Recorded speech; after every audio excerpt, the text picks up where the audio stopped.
9, 8, 7, 6, 5, 4, 3, 2, 1.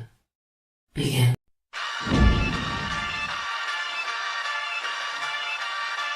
In the city of Philly, where the birds take flight, Eagle swag on the rise each and every night. Tone and Markus got the scoop ready to ignite. From the lanes of South Street to the Broad Street lights, dashing like a running back, hitting every play. Fly guys in the zone, never led astray. Talking touchdowns, talking game day. Huddle around the mic, hear what they gotta say. I like an eagle soaring in the sky. Tone and Markus always standing by, bringing the heat, call it do or die. Philly squad, hear the battle cry. Fly like an eagle soars in the sky. Tone and Markus always standing by, bringing the heat, call it do or die. Philly squad, hear the battle cry.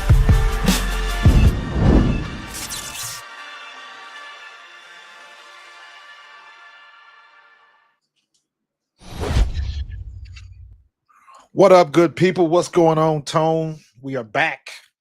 We are back. Had our first preseason game. We don't know how to act.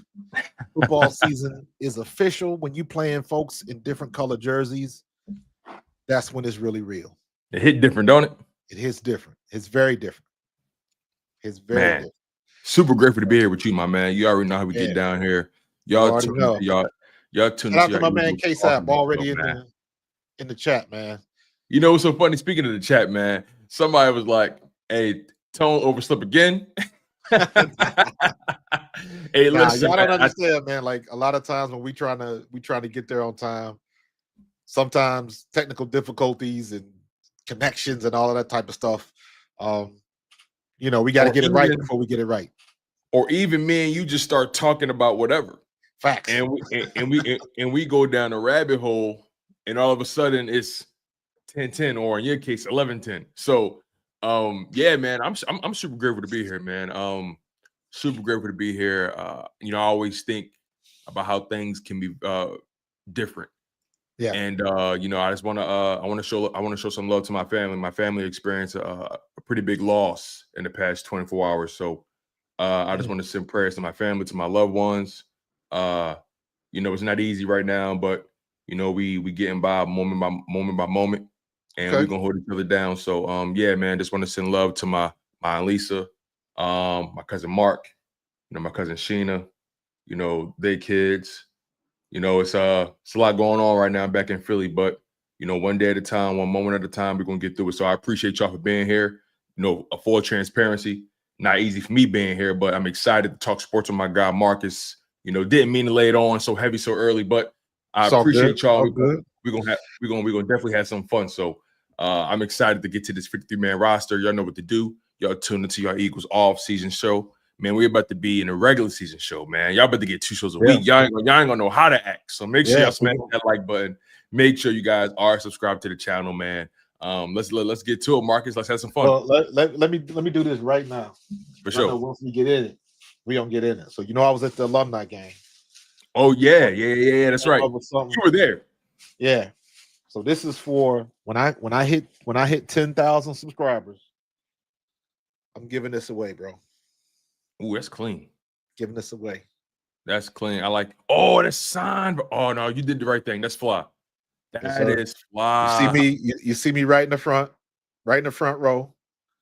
But I know on here we got 2 football Hall of Famers on here. That is fly. Harold Carmichael is on here. And Joe, what's Joe's last name? Joe Paglio. He played with the Eagles way back in the day, but he got a gold jacket, man. So I got 2 Hall of Fame signatures on here. So letting y'all know when I had 10,000 subscribers, this is going to somebody. So who else you got on there? I know you got like Ike Reese on there. You got to have Ike Reese on there. I got Ike Reese on here. I got one of the guys I play with, Mo Williams, Fred Barnett, Trey Thomas. You got Trey. You got Big Trey. Got Trey was there the other night. I said Ike. Who else? Brandon. What's the D tackle? Brandon. I was slipping his last name. He was on the podcast. That on it. Hold on. Wait. You said he was a D I tackle. want to say Brandon Graham, but it's not Brandon Graham. It's Brandon. Right. That was my first thought at first. Nah, that's my first thought. I can't even think of it now. I'm always losing his last name. I'm getting old, bro. You all good, man. You all good, man. The bottom line is I got some pretty heavy signatures on there. Yeah, I said Carmichael. I'm trying to think some of the other guys. John Booty, Irvin Fryer. Oh yeah, shout out to Irvin. Irvin look good, man. Irvin shape, he look good, man. Good to see Irvin. Yeah. Irvin's my guy, man. Irvin's a good so take us through before we get into our 53-man roster, because that's pretty much the theme of today's show, you guys. We're going to be giving you guys our personal 53-man roster predictions. All right. So make sure you guys stay tuned. But before we get into that, Marcus, give us a sense of Brandon Whiting. Oh, Brandon Whiting. You all good. You all good. Brandon Whiting. Shout out to Brandon Whiting. Give us a sense of the vibes, the energy. What was the atmosphere like at Lincoln Financial Field on, I guess, I don't want to call it opening day, but the first day back at the Link for everybody? You know what, man? Ike said it best. We had a meetup at Chicky and Pete's. So I had Ike on camera, and he said, man, there's no better time of the year when all of the fellas get together and we just amongst each other. We just fellowship, catching up, you chopping it up, guys you ain't seen all year. Because for a lot of us, the only time we see each other is at this event. Right. So normally, with the exception of, Irvin is in the area, Ike is in the area, Barrett Brooks is in the area. I'm in the area. So as opposed to the guys that live in the area, I don't see Trey Thomas all the time. I don't see Derek Witherspoon all the time. I don't see Chris T. Jones. You know what I mean? Actually, that was my first time meeting Chris T. Jones. And my frat brother, who played with the Eagles for a couple years, Diallo Burks, he called me. I haven't talked to Diallo all year. Diallo calls me and says, hey, man, look out for Chris T. Jones. That's my guy. So when I see Chris was like, I said, Diallo told me to call you. He was like, man, and then we get, he's my, how you know Diallo? I'm like, man, we went to college together. That's my frat brother. And then that sort of thing. And everybody knows everybody, man. Right. That's why it's so, even for me, it's difficult when we have our hate for the other teams and, Washington and Dallas and stuff like that. But the reality of the situation is, I got people that I play with that play for the Cowboys and play for the Redskins and play for this. So there's no hate. You know what I'm saying? That competition is more so. Yeah, that hate and competition is more so fan bread. That's right. Like us. You want to see your people. That's on our side of things. You want to see your people do well. So yeah. But I say all that to say it's always a good time when we just in each other's company, man. Guys that played years before I did. You know what I mean? Guys that played in the 80s. One of my good friends is a guy by the name of Ken Dunnick. Ken was a tight end that played in the USFL, and he played with the Eagles. And then he didn't make it. Where was Ken at? Ken was having a dinner with Dick Vermeil because he played for Dick Vermeil. You know what I'm saying? So yeah, you got connections everywhere, man. So it's always a good time. It's just like anything else. Just imagine coming back to Philly and running into some cousins and some family members that you ain't seen since ever, bro. And then you pick up right where you left off. Mm-hmm. That's what it's like. And That's then, of course, man. You sitting around food and you talking. And then, of course, when the game come on, I'm sitting with Trey Thomas. Trey Thomas is already breaking down film. It's like, he picking Hollis Thomas's brain. It's like, Tank, why you always have a 3-step rush with the defensive end? How come y'all don't? Man, when you start watching the game, immediately you lock in and you looking for things. Urban's looking at wide receivers. I'm looking at running backs. Trey Thomas is looking at the offensive line and defensive line because we analyze stuff like that and we always see things different that they're not talking about on the broadcast. We looking at it from the standpoint of if like we in a film session. Yeah. So, and it always brings them juices back, man. So it's always a lot of fun, man. And let me be honest with you, I can't wait to do the next one. No, that's dope, man. I can only imagine, how fun it is, just being a part of that community, being a part of that alumni. It's a blessing, man. And I really appreciate how the Eagles show love to their own, no matter how long they played. As long as the relationship was solid, they gonna show you love, man. And shout out to the Philadelphia Eagles. Shout out to you, man. Again, shout out to you. If people don't know, Marcus played for the Eagles in 93 and 94, right? Yeah. Yeah. So shout out to you, man. Appreciate your contributions to the Philadelphia Eagles lore, man. But you spoke about how, as you guys are watching the game, you're kind of watching it from a perspective of the film room, right? Like that's your purview, that's your angle, right? That's how you were conditioned to watch the game. Even if you're trying to just be entertained, you can't help but to get into your analytical bag because you played this sport, right? So let's do that for a little bit, right? Let's talk about that preseason game just a little bit before we get into our 50-man roster. Make sure you guys smash that like button. Make sure you guys are subscribed to the channel. I really couldn't wait to talk to you because there was plenty to take away from that first preseason matchup. Philadelphia Eagles, Cincinnati Bengals happened on Thursday evening. I watched the game like 3 times already, like 2 or 3 times, something like that. I watched it 2 or 3 times over. So I want to get your perspective on some things you saw, right? Let's go side of the ball for side of the ball. Let's start with the positive, because I feel like most of the positive was on the offensive side of the ball. So yeah, let's start there. What were some of your key observations from the offense throughout those 4 quarters? Everything positive gets summed up with Tanner McKee. Tanner McKee was on fire. Tanner McKee looked like he belonged. And the young fella, Darius Cooper. There's always one on every team. Where did this guy come from? Who was he? What school did he go to?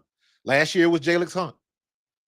This year it's Darius Cooper. And it always annoys me because, especially me coming from a small school, coming from a 1AA school, Eastern Kentucky. Shout out to EKU. People forget the same 100 yards that's at LSU in Alabama is the same 100 yards that was at Richmond, Kentucky, that was at my high school. 100 yards is 100 yards. Yeah. What you're doing between them lines is the only thing that matters. And when you've been doing this game for as long as we've been doing it, when you run your out, the object is still to catch the ball. Doesn't matter who threw it. So when you see Darius Cooper and it's like, where did this guy come from? He's doing his thing. He's making his. That's what I'm expecting of him, because he's been doing it all of his life. The only difference is that when he did it, there was only 5,000 people in the crowd, in the stands, if that. When somebody else did it, it may have been 50,000. But at the end of the day, you still ran your 10-yard out. The ball was coming your way. You still got your thumbs together and you made the catch. As opposed to that, you look at somebody like Kelly Ringo that did play in front of 50 and 60 and 70,000 people. Then he misses a tackle. You know what I'm saying? So at the end of the day, you take all of the hype off of it, and it comes down to what are you going to do on the field? When it's your turn to make a play, they don't care who you went to school with, what school you played for. When it's time for you to make the play, can you make the play? The guy from the small school made the play. The guy from the big school didn't. Yeah. So all of that stuff evens itself out. So it's funny. And that's a roundabout way of saying, to answer your question, Tanner McKee and Darius Cooper looked the best. Jihaad Campbell, on his first professional defensive series, drops a pick. You know what I mean? That reminds me of the Quinyon Mitchell series from last preseason. You know what I mean? But that's you said something, though, right? You said something that I want to push back on a little bit, right?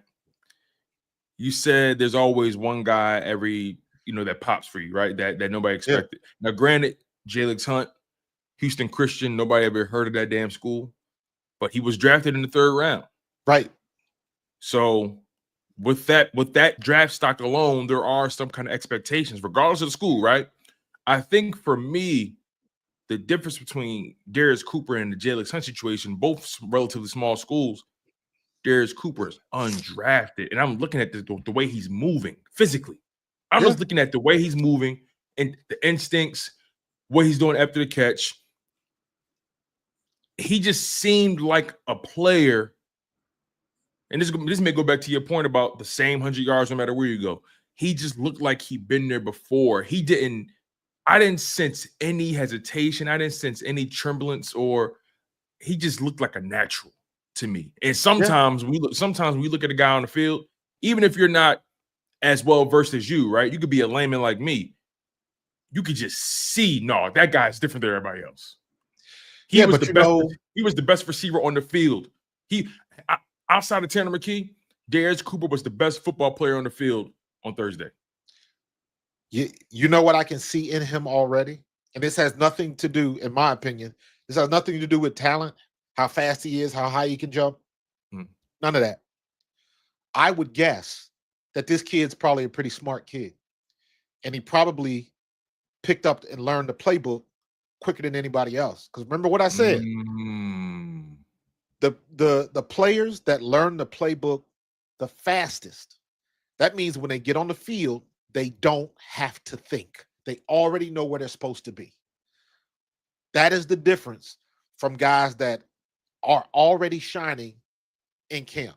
They know where they're supposed to be, so there's no thinking about it. When you think about it, you're already a step too slow.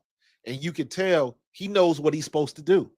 Again, it's not like he's the biggest, strongest, fastest thing out there. He's not, but he knows what he's supposed to do. I would liken him very similar to Reed Blankenship. Same thing. Small school, Middle Tennessee, 1AA. But when he was on the field, he wasn't the biggest, he wasn't the strongest, he wasn't the fastest, but he knew where he was supposed to be. That makes all the difference in the world. And this kid, look, to your point, he looks the part. Why? Because everywhere on the field, he's where he's supposed to be. Yeah, man. Darius Cooper, he's 5'11", like 210, 215, and he's every bit of that 215. You can see it. Yeah. He's every bit of that. He stocky, around my height. I'm 6 feet, so he's 5'11". He's just a stocky dude. He's just very compact, and you can just see the pop. Yeah. He pops off the screen, man. I know everybody got excited about that touchdown from McKee to Cooper on the right side on that go ball, and I really loved how Cooper just adjusted his body to the ball, attacked the ball, didn't let the ball come to him, because that was a tough ball, by the way. That came between the corner and the safety coming over the top. And for McKee to fit that in there was remarkable. But my favorite play from him is he got the release. He ran a quick slant. When the ball came to him, again, he attacked the ball, got it. The moment he got that ball, pirouetted, spin, got right to the sidelines, got back. I mean, like, the dude, like your point, just knows where to be when it's time to be there. And the moment where he gets an opportunity to get freaky, he gets freaky. Like, he has to make. I think he won his roster spot with that game alone. I'm sorry, I haven't seen a depth piece at wide receiver pop like that in a long time. And maybe you guys have a different opinion about that. And I'm talking about for the Eagles specifically. I'm talking about a guy that's undrafted. Maybe we don't expect him to make the roster or whatever it may be. I haven't seen a guy just look the part and pop like that for the Philadelphia Eagles in a while. I mean, maybe since Travis Fulgham, maybe. Yeah. And Travis Fulgham, that was a short-lived experiment, because word is he didn't necessarily have a work ethic beyond what he showed us in those 4 or 5 games. Right. But Darius Cooper, what I loved about him the most was after the game, they're talking to him, and the first thing he does is introduces himself, full name, says the school he's from, and then starts answering questions. Like, yeah, there's a black boy joy about this kid. There's a light in this kid. Black boy joy. I never heard that before. I like that though. Oh man, like there's a light that just radiates off this kid, right? Yeah. Bird Gang Bully says Greg Ward. Nah, he has more pop than Greg.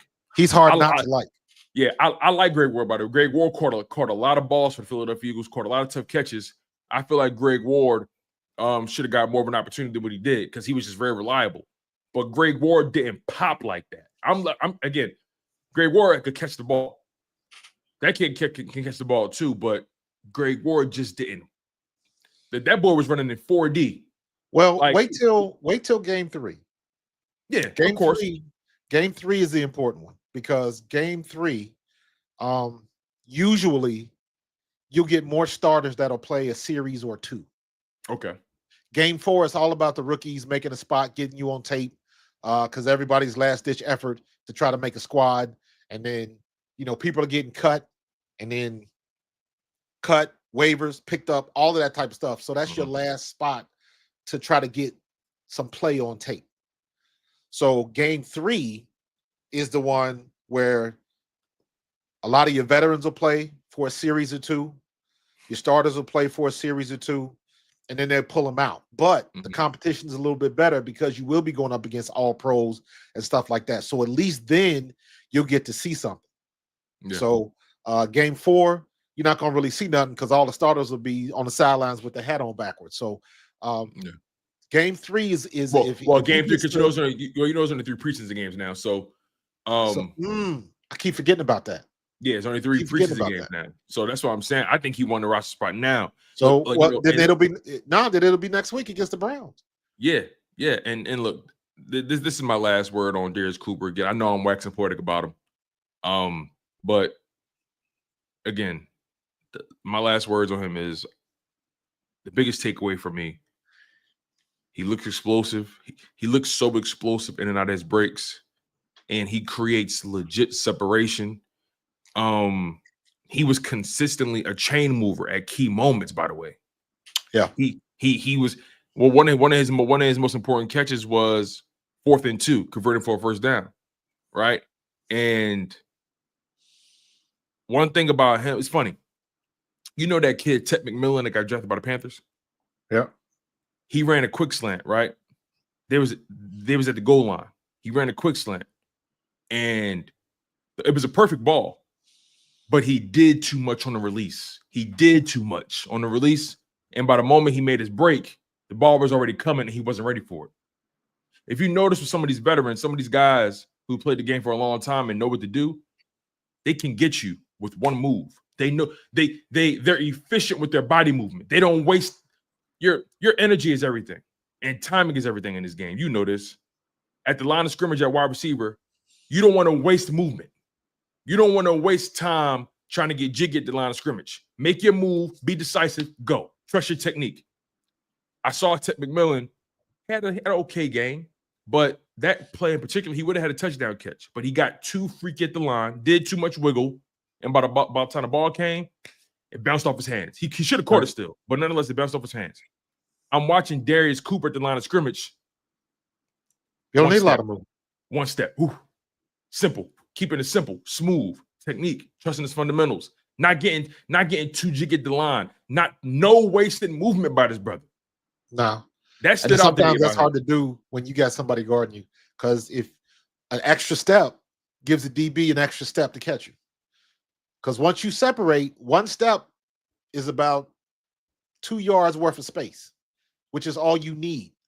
Especially, you can look at it 3 yards worth of space. If you shake somebody and they step in the wrong direction, then you really gonna separate. So that type of stuff matters. If you take one step too many, and you ever seen them drills where they got the ladders on the ground and they, chopping the feet real quickly. All of that stuff is to be able to make your move as quick as possible and get back to full speed. And not to mention, while you're doing all of that, you have to get your head around to see where the ball is coming from.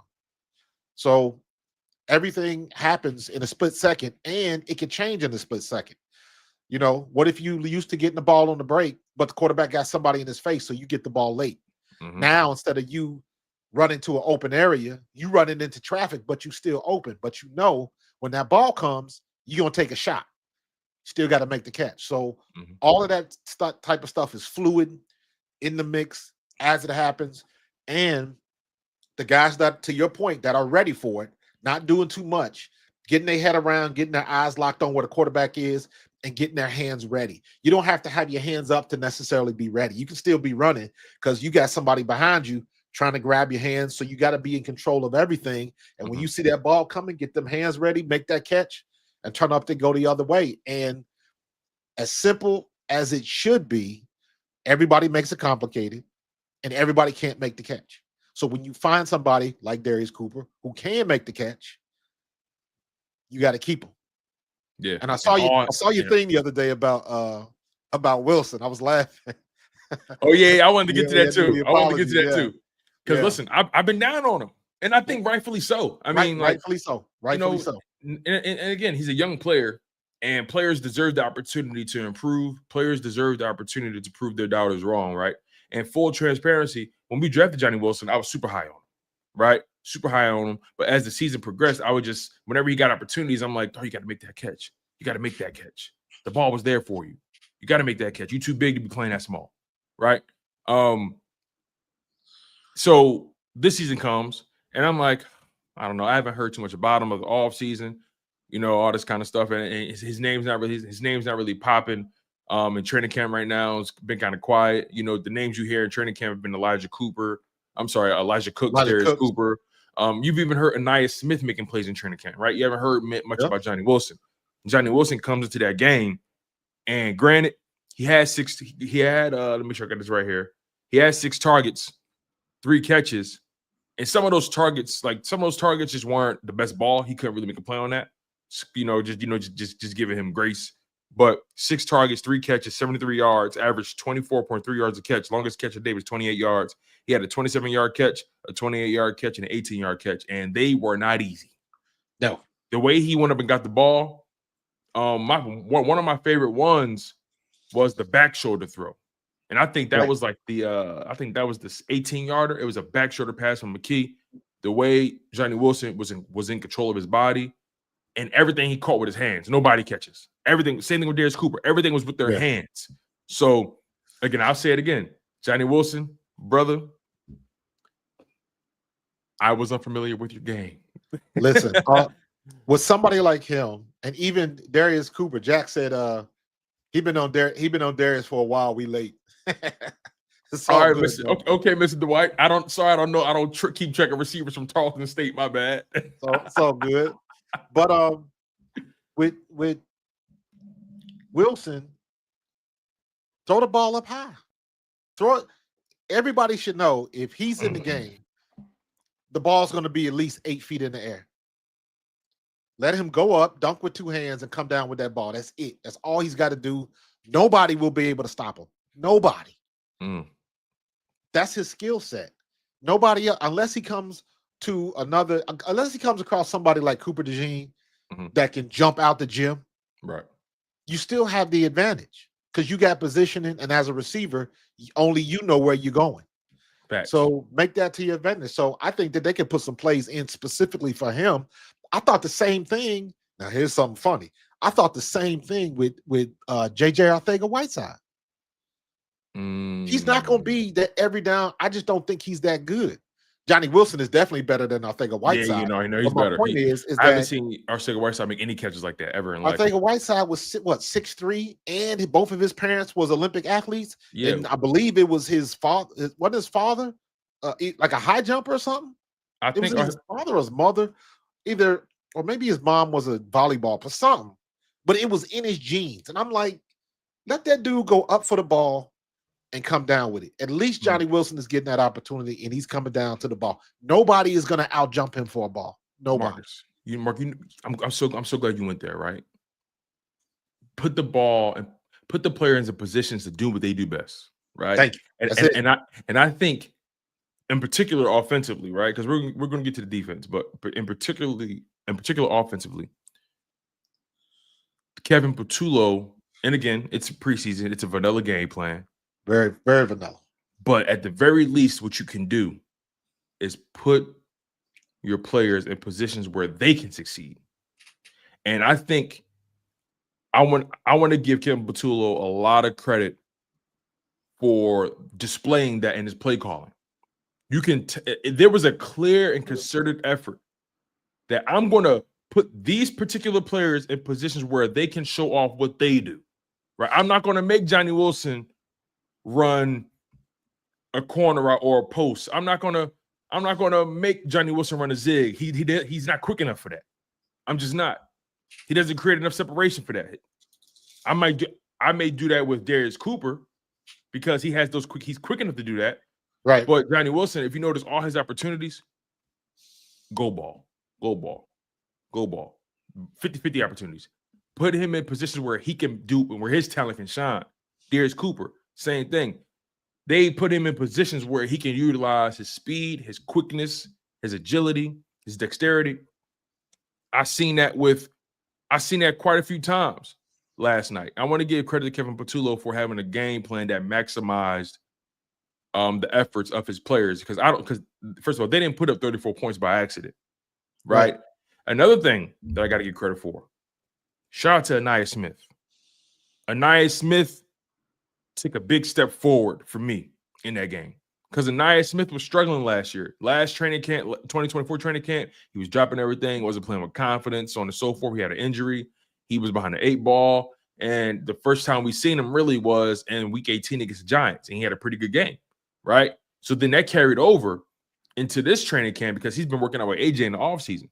And that carried over in the first preseason game. We heard him making plays in training camp, but the preseason game, granted, he didn't have the most targets or the most opportunities. I think he had like 3 targets, 2 catches, something like that.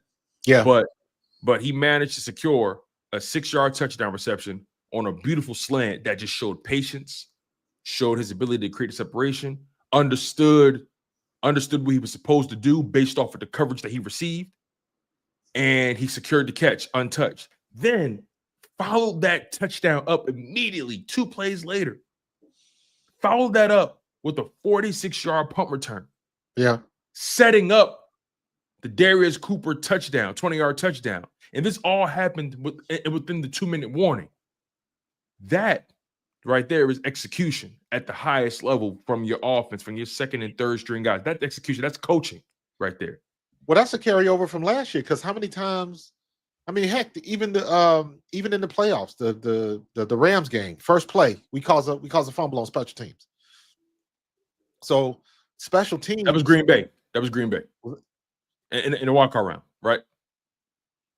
I thought for some reason I'm thinking it was in the snow. It was that game. No. I mean, we forced some fumbles in the snow. Don't get it twisted. But first play kickoff, Oren Burks popped.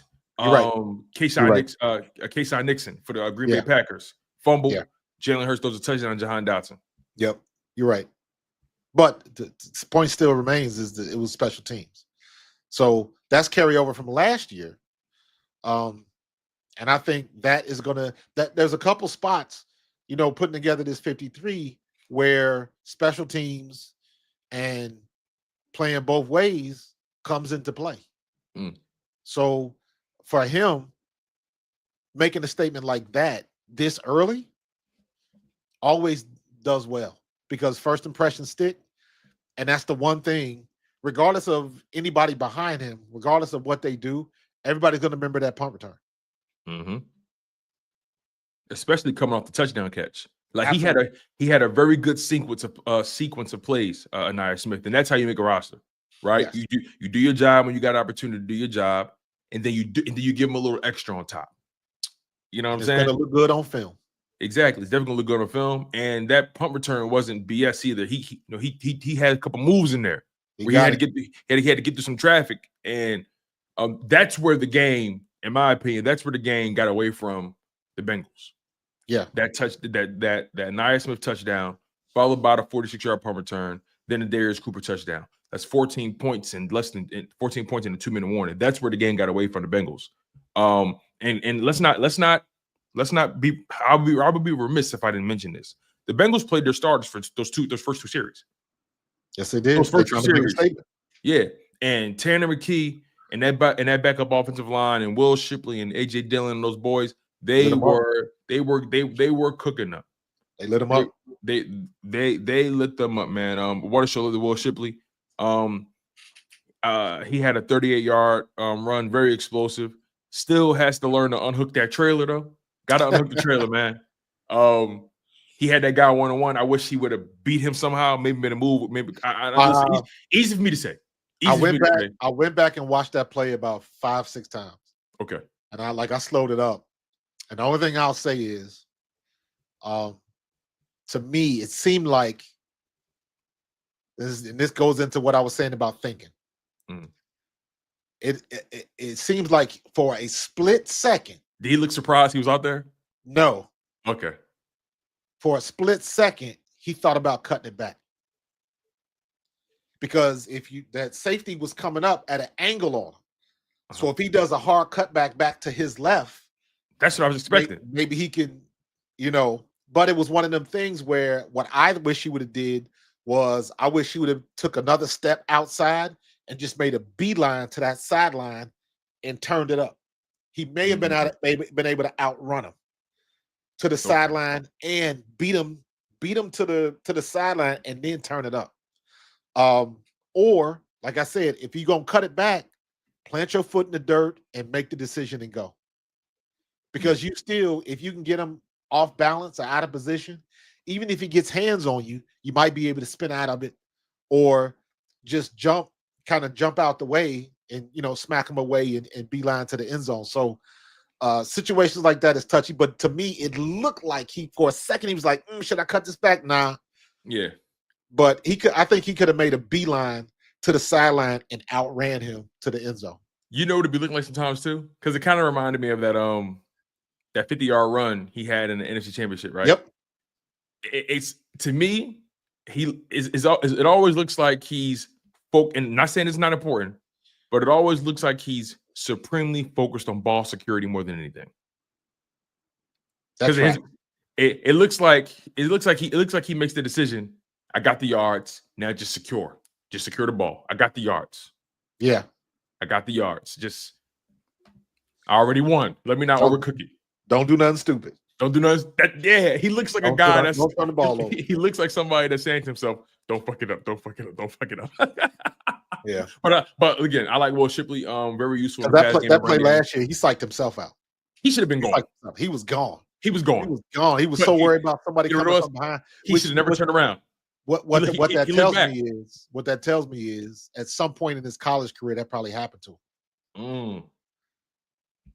I've had that happen to me before where I take off and in my mind it's a 55-yard touchdown. Next thing I know, somebody strips the ball. I'll never forget that, playing Central Florida, down in Florida. And I took off to the right and thought I was gone. And this guy came from nowhere and stripped the ball when I was on the 5-yard line going in. I did not see him. And he reached around and raked it out. And he caught me at the exact right time.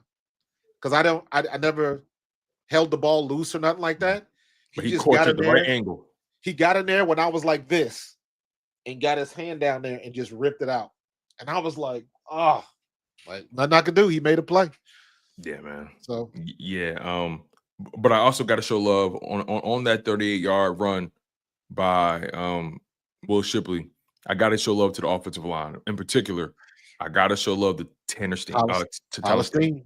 Yeah. Tyler Steen, man. What Tyler Steen did was remarkable. He looked fantastic yesterday. It's so funny. It's so funny when I saw it, and I just saw how he moved, and how he read that situation. This happened at the 8:42 mark in the first quarter. It was 1st and 10, and Tyler, when they hiked the ball, McKee is handing off to Shipley. Tyler Steen sees the linebacker coming down, number 55, Logan Wilson. He sees him coming down, making a beeline.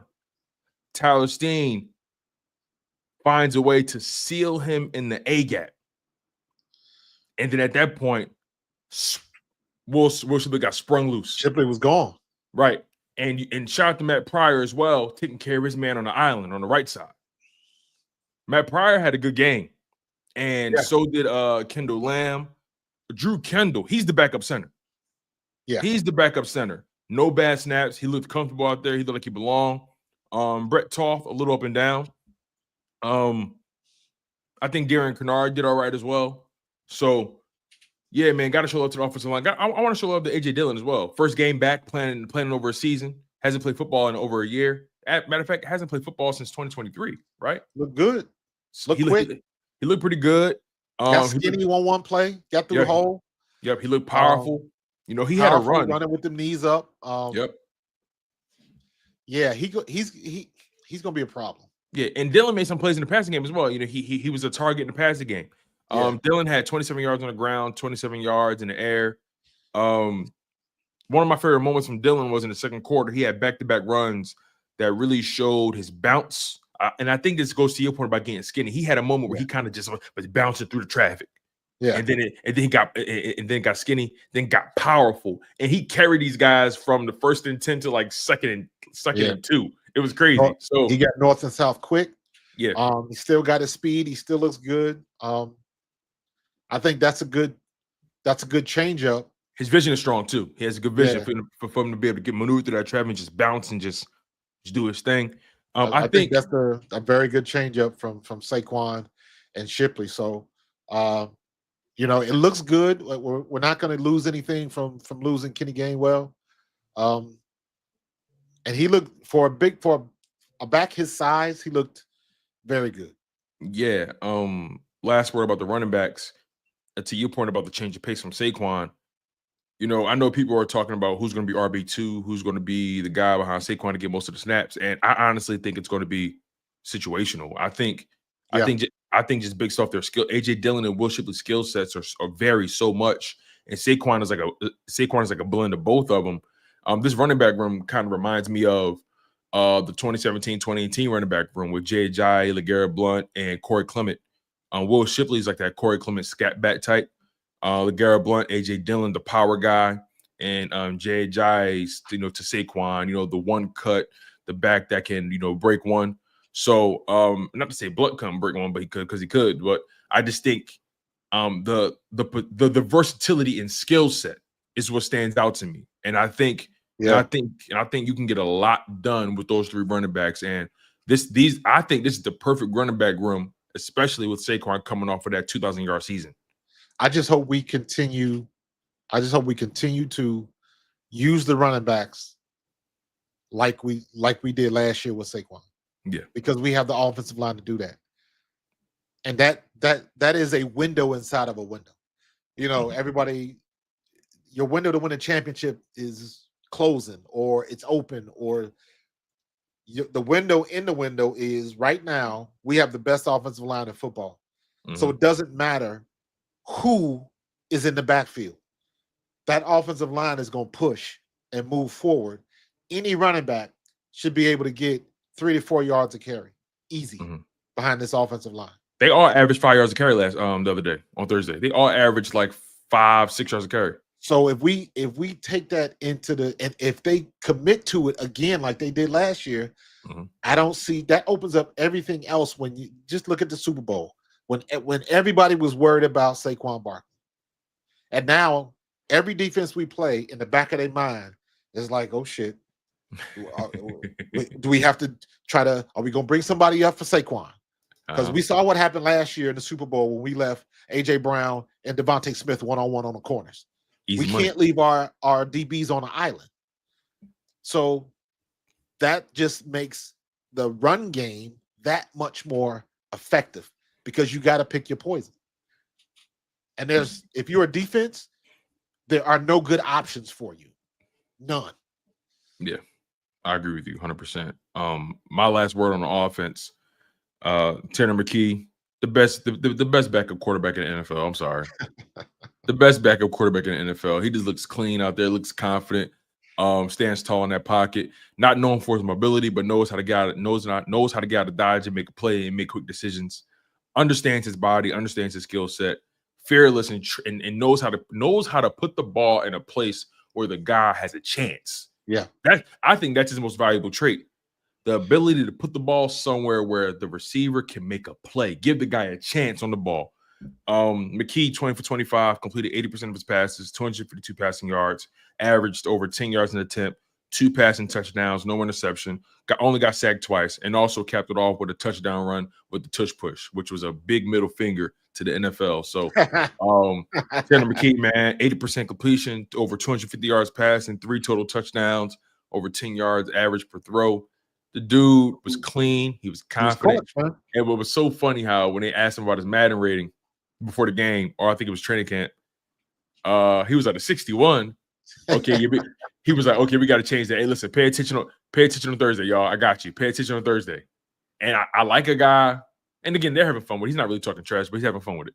I like Absolutely. a guy that says what he means and means what he says. So Facts. He looked good. And I tell you what, Billy D, you're absolutely right. He doesn't have the strongest arm, but the long ball is overrated. I say that arm strength is overrated, in my opinion. The long ball is overrated. How many times is your quarterback going to throw the ball 60, 70 yards down the field? It's not going to happen. If you look it up, long plays on the field are usually a 10 to 25 yard pass, and then your skill position guy gets his hands on the ball and he does the rest. Exactly. Yeah, absolutely right about that. But yeah, Tanner McKee, best backup in the league. And honestly, I'm at a point where I feel like, God forbid, if Hurts goes down for 2 games, I feel like Tanner McKee can go 2-1. I think he can win the games. Honestly, but I have cautious enthusiasm, because what they will do is you game plan him like anybody else. What's his weakness? Not very mobile. Yes, he can move. He just can't move very well. He is a in the pocket passer, and once you disrupt that pocket, you can cause problems. So the game plan will be to blitz him to get him off of his spot. Can he throw the ball on the move? Can he throw the ball under pressure and on the move? Different things like that. So it looks good with our offensive line. So that's not going to happen. And that's why they say you look at some people sometimes and, all right, yes, they look good now against a vanilla defense. Right. But wait till they game plan them. Then you can see what's what. Because now you're going to get people coming from every different direction. Is he going to react the same way? Is he going to have the same throwing lanes? All those type of things have to come into play. Right. Reality of the situation is we hope that never happens. We hope Tanner McKee never has to come in unless it's for mop-up duty. Right. So it's kind of a give and take. I take it for what it was. Yeah, for sure. First preseason game, he lit it up. That's why I expect him to do. Yeah. Absolutely. Absolutely, man. And John Dotson got in on the action a little bit. I was kind of surprised they had Dots out there in that game, but part of me was surprised, but also part of me wasn't, because I felt like it was good for him to get it, because he was only in the first series. It was good for him to get on the first series, and they made a concerted effort. McKee, at least, made a concerted effort to get him the ball. Dotson caught all. He had 2 targets, 2 catches, 27 yards. Dotson looked smooth, looked clean, caught the ball with his hands. Had a very beautiful quick slant for 15 yards that set up the Tanner McKee touchdown run. So yeah, just want to give Dotson his flowers. Now let's transition to the defensive side of the ball. This is where the conversation may get a little sticky. So make sure you guys smash that like button. Make sure you guys are subscribed to the channel. I gotta get Coach's perspective on what he saw defensively from the Philadelphia Eagles. And granted, the Bengals played their starters on offense for the first 2 series. And I expected Joe Burrow and those guys to do Joe Burrow and those guys type of things. Yes. I just didn't expect certain guys to look as bad as they did. So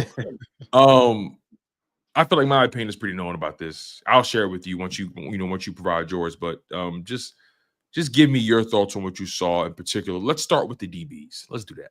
What was your thoughts on the DBs and just what you saw in that game? I mean, the obvious thing is Keely Ringo and Adoree Jackson. It needs work, and it's going to get work.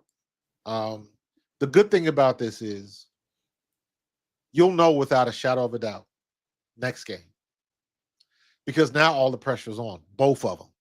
Because Keely Ringo didn't play good, Adoree Jackson didn't play good, and Ja'Cory Bennett ain't going nowhere. So something has to give. Somebody going to be on the bench or playing special teams. Or possibly they get the act. So Keely Ringo ain't getting cut. I know he's not. He's still at special teams value. Exactly. And he's still 6'3" and runs a 4.3.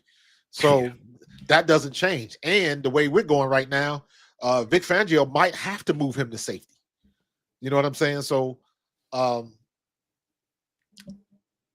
knowing what we know now, seeing the film, I am positive, 100% positive, that was not a good conversation that they had in the film session after that game.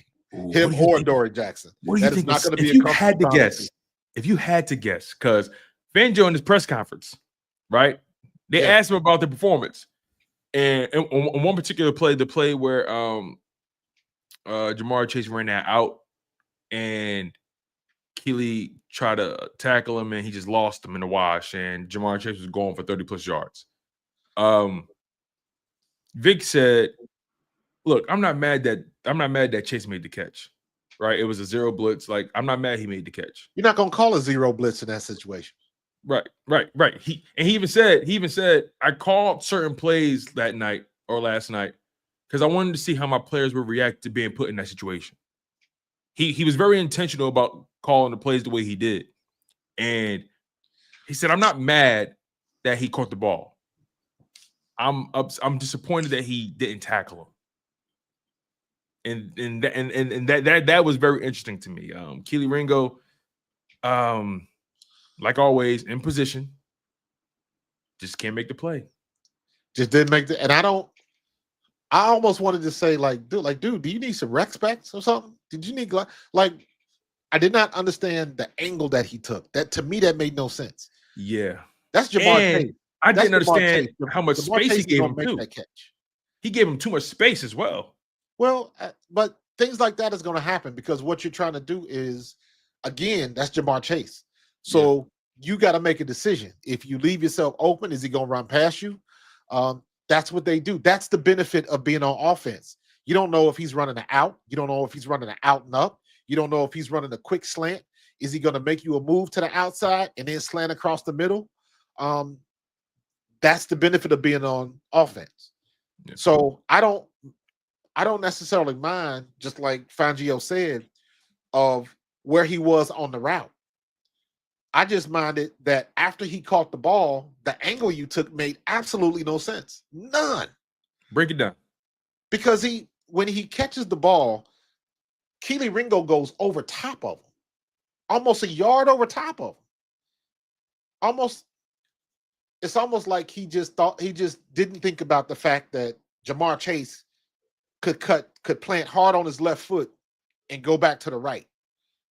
And you over pursued. And that's exactly what he did. And what made it worse was when you missed that tackle, he scored. That's the bad part about it. That you got to make that tackle. He's going to make the catch because that's what he does best. That's why he's one of the best in the business. But you got to make that tackle. And he didn't. And I'm trying to figure out, again, why the hell would you take that angle? That's what I'm weirded out about. Like when you watch that on film, like, bro, why? If anything, you go even with him, and even if he does kind of get away from you to the outside, you can push him out of bounds. Never let him come back and go around you. And he just over pursued. It's almost like when you play basketball, when you on defense, when as a kid, what do they teach you? Slide and shuffle, slide and shuffle. The minute you cross your feet and the ball carry goes the other way, it takes you 2 steps to get back. And that's what happened to him. He crossed his feet. Ja'Marr went the other way. And it took him 2 steps to gather himself. And by that time, Ja'Marr Chase is 5 yards in front of him. Touchdown. Yeah. Gave him way too much real estate. In that situation. That is not going to look good on film whatsoever. Yeah.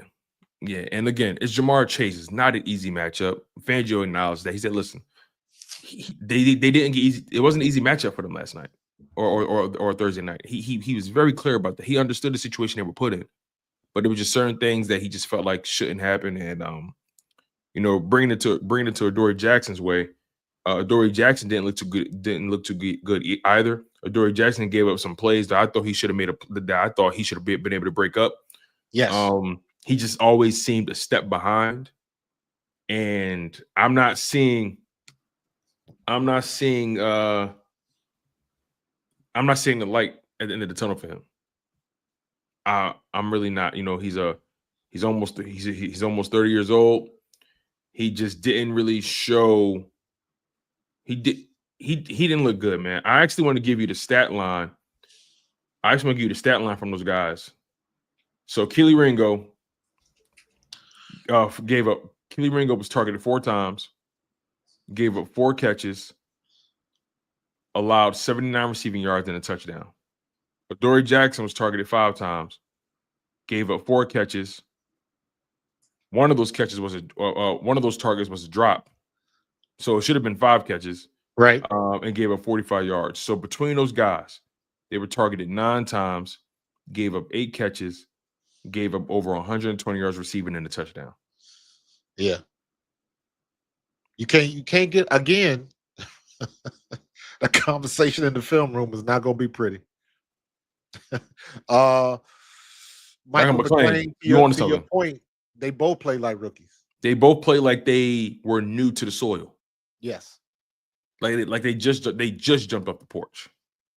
Just imagine if you still in school and y'all and the class is watching a movie, right? So the lights is out, everybody's focused on the screen, and then something happens on the screen, and then everybody turns around and looks at you. That's what's going to happen in the film session. and that's one of those ones where Vic Fangio, he got the pointer, and he just turned around and look at you. He don't even say nothing. He just sit there shaking his head. And there's nothing you can say. He's like, you got to take it on the chin, and hopefully he don't run that back another 12 times before we move on to the next play. So let me, again, you played the game at the highest level. I didn't. And, I try to be as respectful as possible when I discuss it because I'm an enthusiast. I'm a spectator. Everything I know about the game is just from watching the games, watching film when I can. Trusting, leaning on guys like you and your expertise, talking to smart people and listening when they speak. Everything I know about the game comes from that, right? And I want you to take me inside the film room a little deeper, right? They're showing this on screen. Yeah. Like you said, when they show that play, everybody looks at you. What do you think, if you had to guess, what do you think Vic Fangio said in that moment? And what do you think Ringo's response would be? Like if Fangio says, all right, what could we have done differently here? What can Ringo say in that moment? And this is where you get kind of over exaggerated. Okay. Even I do it for the sake of sarcasm. It depends on the personalities. I've been with coaches that are yellers and screamers. What the hell are you doing? What? We never practiced this. And some coaches are like that. Some coaches are like, hey, man. Now, they go right to the instruction. It's not about criticizing. It's about, hey, you didn't look good, and let's figure out why you didn't look good. I don't really know how Vic Fangio is in the film session. I'm only guessing. What I think he would say is, I think he comes across as a very matter-of-fact guy. Yeah, he doesn't strike me as a yeller. Yeah. So he's not too high, not too low, but he's directly to the point. And I can see Fangio looking like, Keely, what are you doing? Why did you take this angle? Like, really get into it. And honestly, in a situation like that, the only thing a player is going to say, my bad, coach. Yeah, you're right. Only what I meant to do or what I was trying to do was, or sometimes a player will say, man, I don't know what happened. I thought I had this angle on him. He cut back. He just got me. It all depends on the personalities in the room. But there's the big guy in the sky don't lie. So the good thing about film session is there really ain't much you can say because it's on film. So it's like the only thing you can do is explain what happened. Don't tell me what you tried to do. Don't tell me what somebody else did. Everybody saw it. You over pursued, he cut back, and he took it to the house. Next time, don't take that angle. How about that? So it really depends on the personalities in the room. Now, I got another question, another film room question, and then we could transition to some other guys we saw. When they're in these film room sessions, right? Is it Is Fangio with the entire defense, or is he doing a film session with each position group? Like It how depends. does that work? Because it can be both. Because you can, again, depends on the coach. There's always a meeting with the defense. Then he might go into the defensive tackles film room. Then he might go to the DB's film room. Then he might go to the linebackers film room. And then when they get together as a defense, because they all watch film on their own, because there's some things that the linebackers will work on. They don't want to watch the defensive line tape. They want to concentrate on what they're doing. So the linebackers go over here, the DBs go over there, the D tackles. Is that where the position coaches come in and they're running those film sessions right there? Correct. Okay. So you watch film individually, then you get together as a whole. Running backs we used to watch film, and then the wide receivers will watch their film, and the offensive line will watch their film. Most of the time, the running backs and the offensive line will watch film together because we have to mesh and we have to understand our timing and all of that type of stuff. So that makes sense. It's the same thing with the defensive line and the linebackers, but you're still going to watch film separately and then collectively you watch. That's why film session usually used to take so long, because you in your individual sessions and you running plays back. One play you might run back 7-8 times. Look at what this guy does. Look at what that guy does. Now hold on. You see this guy's in a 3-point stance. All right. Now let's bring up this play when they played the Rams 3 weeks ago. Now you see he's lined up in the same position, but he's got the opposite hand in the dirt. Now that means something else. Watch this guy go in motion. Watch him stop.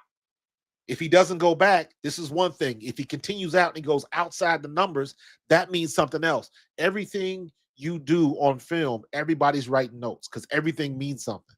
So you might watch one play and get 10 different things from that one play. Then you go to the next play and the next play. And before you know it, you've been in there an hour and a half and you still haven't gotten together with the whole defense. And when you get together with the whole defense, you start all over again. So a lot of film watching. So to that point, going back to Keely Ringo, sometimes they don't want to harp on that. They don't want to spend too much time harping on it. You know what you did. It is what it is. We all know when we're wrong. Yeah. Yeah, I ain't trying to embarrass you. Let's keep it moving, and because you got other stuff to work on.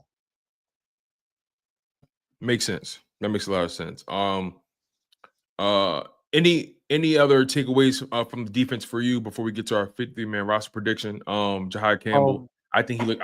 I think Campbell looked pretty solid. He got off his, but he doesn't get stuck on blocks, which is really, really good. All I know is he gets off pretty quick, and he got to catch that ball though. The Philadelphia Eagles. Damn. Gabe Hall looked good too. I ain't even shout out to Tiff because she brought that up a while ago about Gabe Hall. And Ty Robinson. Ty Robinson got a sack. Gabe Hall had a move, by the way. I want to say this. Hold on, let me get this out about the linebackers. Okay, go ahead. Go ahead, sir. Linebackers, defensive line, secondary. We might have the best young players in all three of those positions than anybody else in the league. Explain that. Jalen Carter, Nolan Smith, and they don't know it yet, but I think Moro Ojomo is going to beast this year, right? But let's just leave it at Jalen Carter. You can argue him and Jared Verse. Okay, that's fair, but Jalen Carter's on that list as one of the best young players, young defensive players in the league. Zach Bond just did what he did. Jihaad Campbell's going to be what he's going to be. He is a beast. And let's not forget, Trot Jr. can play the position. He already knows how to play. He's been following his daddy since he was yay high. So he knows how to play. Again, the same thing we was talking about Cooper. Might not be the strongest, might not be the biggest, but he knows how to play linebacker because he's been schooled from it since day one. And then you got Quinyon and Coop, two of the best young cornerbacks in the league, without question. So at every level, we got some of the best young players in the league, and they're going to put it together. And now Quinyon and Coop have a year under their belt, and Reed Blankenship got another year under his belt. All we got to do is fortify that safety position, and we good to go. So I'm looking at that from every level. teams are going to have problems. And Jihaad Campbell is a problem. Now we got that three-headed monster on defense as well. And now we got it in the defensive secondary. Our linebackers, Zach Bond with Jihaad Campbell. Mm-hmm. Come on, y'all better stop playing with me. This kid is for real. He can cover. He's that fast. He can cover. And Jihaad is what? What they got him listed at? 6'3"? Jihaad is like 6'3", 240. Because he's a big dude. I was face to face with him at practice. Like we dapped up and everything, and that's a big kid. And he can get after it, man. So I'm very cautious to say like Fred Warner type, but he's Fred Warner type based specifically on how he can move off the ball. So I don't think people really understand how quick and fast Jihaad is. And once he figures out what he's supposed to do, once he stops thinking, oof. Yeah, man. Y'all got a problem out there. How fast he was able to get under that football was pretty remarkable. His instincts. You remember when I said this? Linebackers can run, but they can't cover. Because when you're talking about covering like a DB, that means how well can you move your hips? How well can you open up to the inside, close, change direction, that sort of thing. Those are DB skills, not linebacker skills. But there are some good linebackers that can run. Fred Warner can cover. Jihaad Campbell can cover. You could put him at free safety if you really wanted to. You could put him at cornerback if you really wanted to. He's that quick, and he's got that hip turn, change direction. He can do all of that stuff at linebacker. He's a problem. Yeah, man, for sure. Want to show love to the D tackle room. Ty Robinson and Gabe Hall looked really, really good. They actually got more pressure than Azeez Ojulari and Uche off the edge. Ty Robinson was able to snag a sack. It was one of those delayed pressures. He was able to get a sack. And Gabe Hall, he didn't get a sack, but he had a move that occurred in the first quarter. 14-11 left on the clock. It was 3rd and 5. And granted, Joe Burrow did convert for the first down, but the one thing that popped off the screen was how quickly Gabe Hall beat that right guard and how he got pressure. He was in Burrow's face, and Burrow, I'm sure, got rid of the ball quicker than what he wanted to. And look, Joe Burrow is one of the best quarterbacks in the league. He's going to find the guy, right? Or he's going to find the open man and get it out of his hands in time. But Gabe Hall forced the issue. Right. And he beat the right guard with like this quick swim move. It was nuts. And the speed of his hands jumped off the screen in me. So I gotta show love to Gabe Hall, man. Did a good job.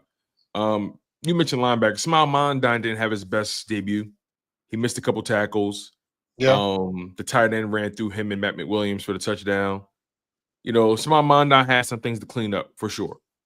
But yeah, Darius Cooper, that's what it was. It was 210. He ran a 4.49, and he's every bit of that for sure. Yeah. But yeah, man. I think there was plenty of positives to take away from that game. Absolutely. Obviously, most of the negatives came by way of Ringo and Adoree Jackson.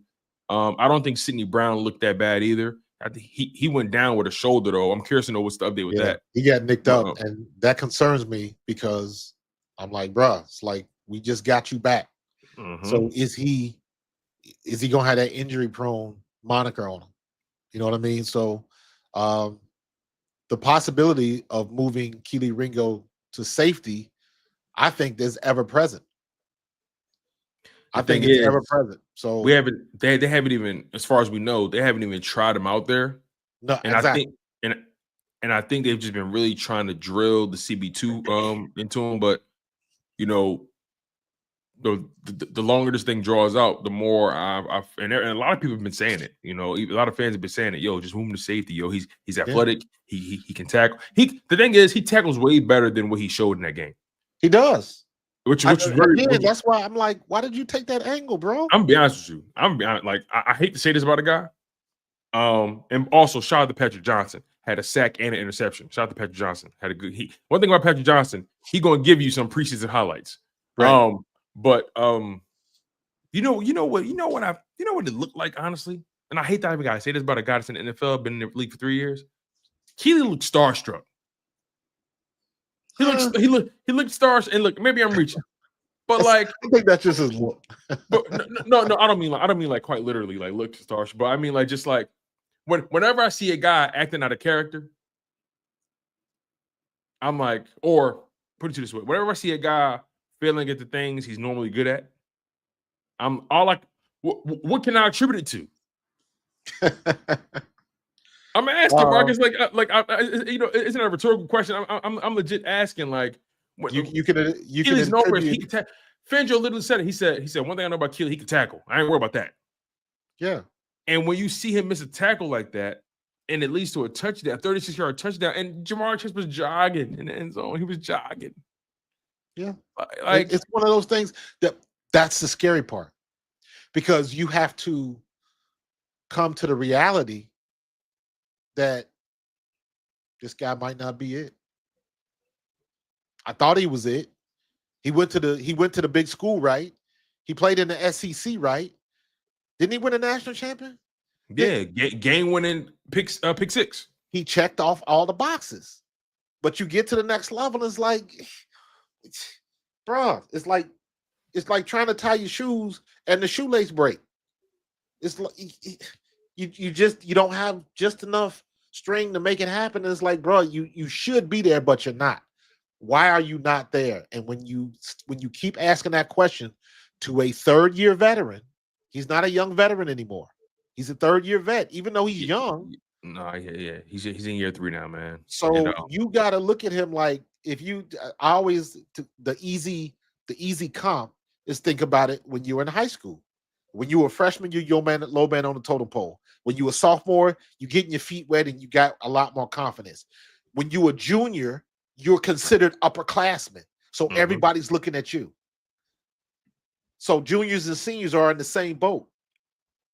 So you a junior now. You in your third year. You know how the sausage is made. Come on now. Come on. I need you to get with it. And me as somebody, I've been on the Keely Ringo train since last year. I was like, hey, he needs snaps. Yep. I know he can play. He just needs snaps. Now you getting them. So guess what? It's time to put up or shut up, or we're gonna have to come to that conclusion. Like, well, maybe he's just not as good as we thought he was. Yeah. Are you gonna be Nnamdi Asomugha or Byron Maxwell? Listen, you were good somewhere else, and then you got here, and for whatever reason, it just didn't work out. Yeah. I hope not. I still got faith in him, and I still think he's going to end up starting.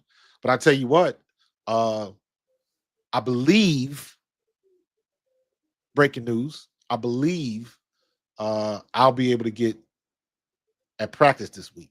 So I'm going to be able to see the Browns, and I'll be able to see Shador for myself. And this is a week because you got joint practices. So you're going to have real practice against somebody else. This is the week this is when you really get it in. Remember what I said last time about playing against somebody else in a different color jersey? Now you got joint practices. This will be the best week of work the Eagles have had. So he's got to put it down in practice against the Browns this week. He has to. Or all of the equity that he's built up is gone. Because they'll be like, they're going to have to find another safety. They're going to find another cornerback because Keely Ringo or Dory Jackson ain't getting it done. So what we need to do is we need to start hearing about the practice reps. You know how you hear all the reports, well, such and such caught this many passes and he had pass breakups in practice. Now that you having a joint practice, this is the time where all of that type of stuff. This is the time where keeping stats for practice matters. Not when you're team on team, but when you have a joint practice. And again, nobody's familiar with anybody else. So it's even. I'm expecting Devontae Smith and some of the other guys to burn some of those Cleveland DBs. And I'm expecting Joe Flacco and Shedeur Sanders to burn some of ours. But again, just like Pusha, how do you respond? What are you going to do? Ooh, I like bring that. it back. This week is the move. This week is when you got to make your move. You have to.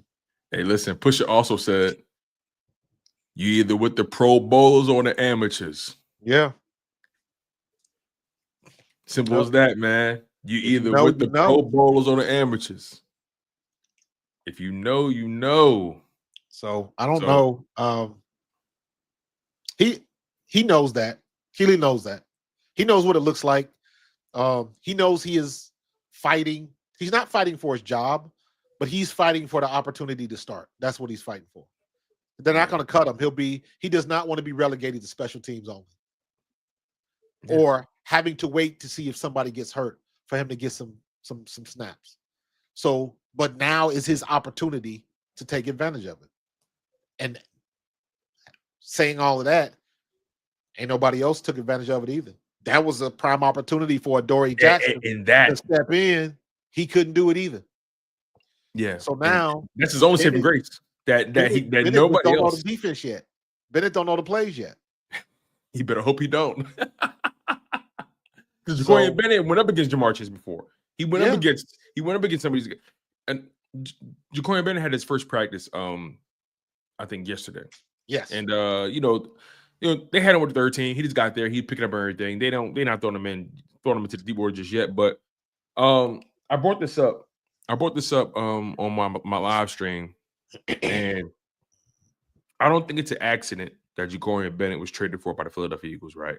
I'm not just talking just from the perspective of you need more depth, no one's standing out, but also the Philadelphia Eagles face off against the AFC West this year, and Quinyon Bennett spent a lot of time in the AFC West these past 2 seasons. Yep, he has 12 games of experience dealing with the AFC West, right? As far as he's as far as just the amount of games they play over the past 2 seasons, the team that is. So, Quinyon Bennett, he's had to deal with Cortland Sutton, right? He's had to deal with State. Tell us how you really feel, bro. Right. He had to deal with Lam McConkey. He's had to deal with Rashee Rice and Xavier Worthy, right? He's had to deal with those guys. So, Quinyon Bennett, I don't know it's Keely Ringo, but I hope he'll learn that playbook. But here's the thing, like you said, no one has created distance yet. So Keely Ringo, you still have a chance. Yes, you still got a chance, man. So we'll see how it goes. You know what though? Because it's a joint practice this week, the advantage goes to Quinyon Bennett because they're gonna do a lot of drills. They're gonna do a lot of one-on-one drills. Think back 2 years ago when we had the joint practice with the Dolphins, and the Cheetah stepped up there, and what happened? Darius Slay stepped right up there with him and was running with him until feet got tangled up and Slay ended up getting, kind of limping off. And everybody was like, yeah, Cheetah just ran past Slay. I was like, no, the hell he didn't. That's not what happened. That's not what happened. Slay was running with him. And that's when I was like, man, I didn't realize Slay was that damn fast at 31 years old. But this is an opportunity for Bennett. Drills like that. Drills like one-on-one. There's not a defense call or a play call. The receiver gets a route. Your job is to guard the receiver wherever he goes. You don't know what he's going to do. It's not a whole defense. It's just a one-on-one drill. That's when you're going to really see something. And Quinyon Bennett, not having really played or knowing the defense yet, this way he can gain some ground. Same thing with Keely Ringo. If he looks good at one-on-ones, hopefully that will translate into team, and then we'll see a little bit better. Watch the reports that come out this week with the joint practice in Cleveland. They're going to be very interesting, and they're going to tell a lot about what's going to happen going forward. I think tonight they practice at the link, right? It's going to be like it's supposed to be sold out, right? Is that tonight or yes? August. Yep, that's tonight. Sold out. Yeah, 6 p.m. Yeah, they're gonna be at the link tonight. So, we'll see what happens there as well. All right, let's Yeah, get but to that's that's more so just that's a spectacle. Yeah, that's fanfare. They're gonna Um, be throwing a lot of deep balls. Mhm. You're not gonna really see much. Yeah. It will give the fans another opportunity to see guys like Darius Cooper and Ja'Cory Bennett, guys like that. But let's transition to the main reason people came here today. Let's get to our 53-man roster prediction. So, do you want to go first, or do you want me to go first? You can go first.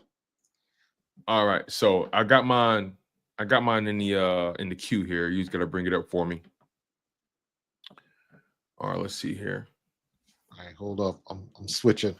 By the way, make sure you guys smash that like button. Make sure you guys are subscribed to the channels, man. We're live on Pro Fan Talk, and we are also live on Chalk It Up Sports, where no matter if we win or if we lose, we just got to charge it to the game. Make sure you guys stay locked in, stay keyed in. We're having some fun, man. So I appreciate you guys. All right, let's see here.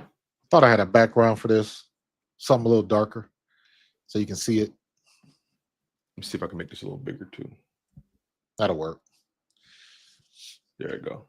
That's a little better. All right. So I spent some time with this yesterday, and I touched it up again today. All right. So this is my 50-man roster prediction. Let me see.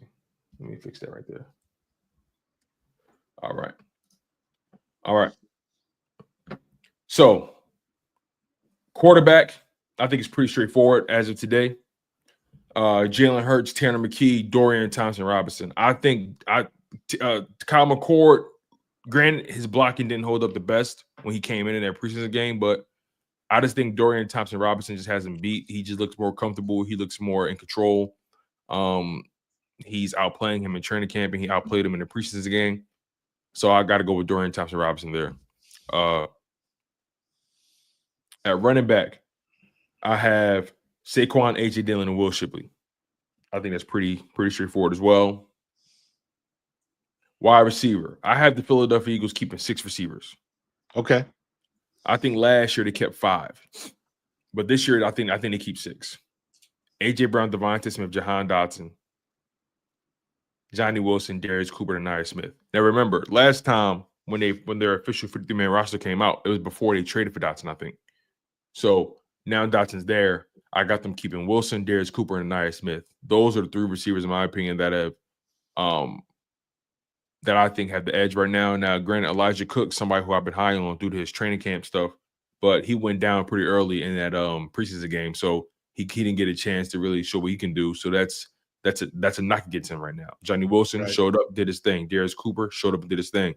Nia Smith showed up and showed his impact not only in the slot but showed his impact on punt return as well. So that's where his value comes in.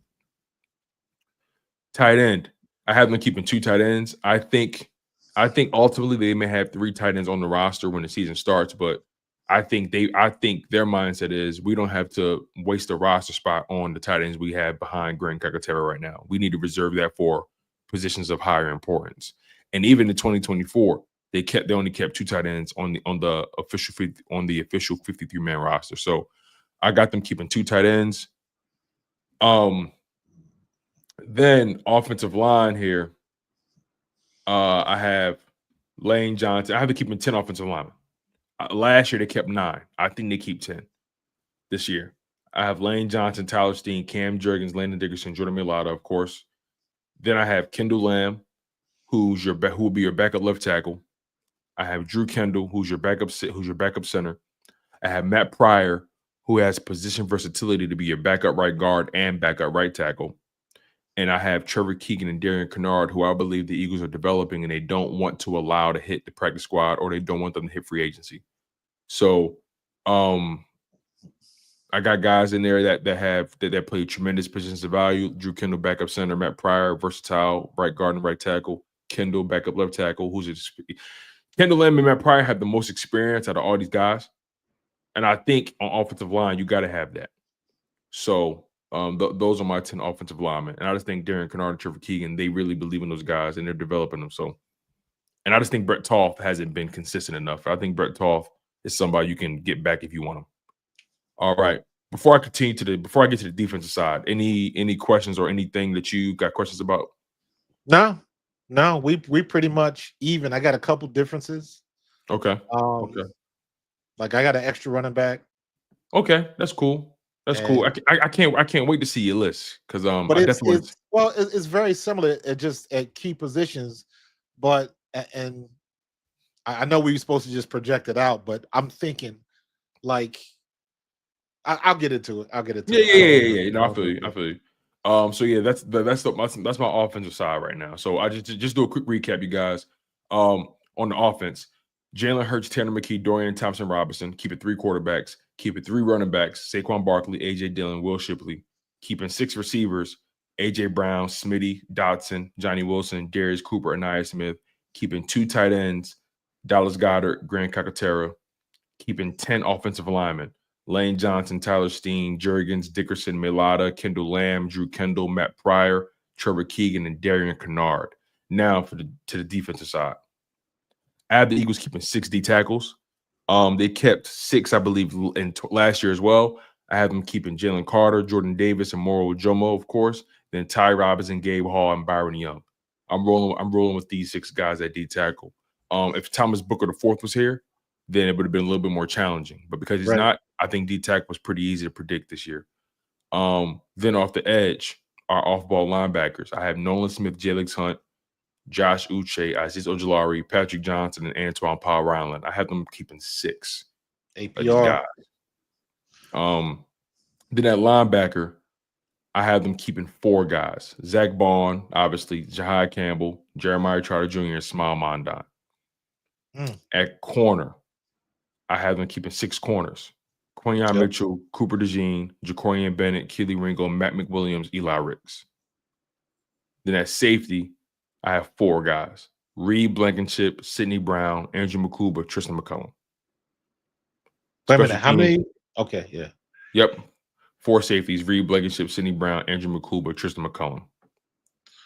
Then special teams, obviously 3 guys. Jake Elliott, your kicker. Brandon Mann, your punter. Charlie Hewlett, your long snapper. And N'Kobe's on injury reserve. He's going to be on the PUP list, so he won't count against the roster. Right. So just do a quick recap of the defense, you guys. I got Jalen Carter, a D-Tack. I'm keeping 6 guys. Jalen Carter, Jordan Davis, Moro Jomo, Ty Robinson, Gabe Hall, Byron Young. On the edge, I'm keeping 6 guys. Nolan Smith, Jalen Hunt, Josh Uche, Azeez Ojulari, Patrick Johnson, APR. Inside linebacker, I'm keeping 4 guys. Zach Bond, Jihaad Campbell, Trotter Jr., Smile Mondon. Corner, I'm keeping 6 guys. Quinyon, DeJean, Jacorian Bennett, Keely Ringo, Matt McWilliams, Eli Ricks. Safety, keeping 4 guys. Reed Blankenship, Sidney Brown, Andrew McCuba, Tristan McCullum. And special teams, 3 guys. Jake Elliott, Brandon Mann, Charlie Hewlett, and N'Kobe Dean's on the PUP list. So he's not going to count against your roster. All right. So, all right, we could take this off screen. Let's see here. All right. Boom. So, what'd you think, Marcus? Talk to me. I thought that was very similar to what I have. And my man got the Excel spreadsheet. Yeah, man. Yeah. I got kind of deep with him. But it's my only question marks is I got 4 running backs. Okay. So let me get Derek Powell. You get 3 in the possible, right? So who's that 4th running back?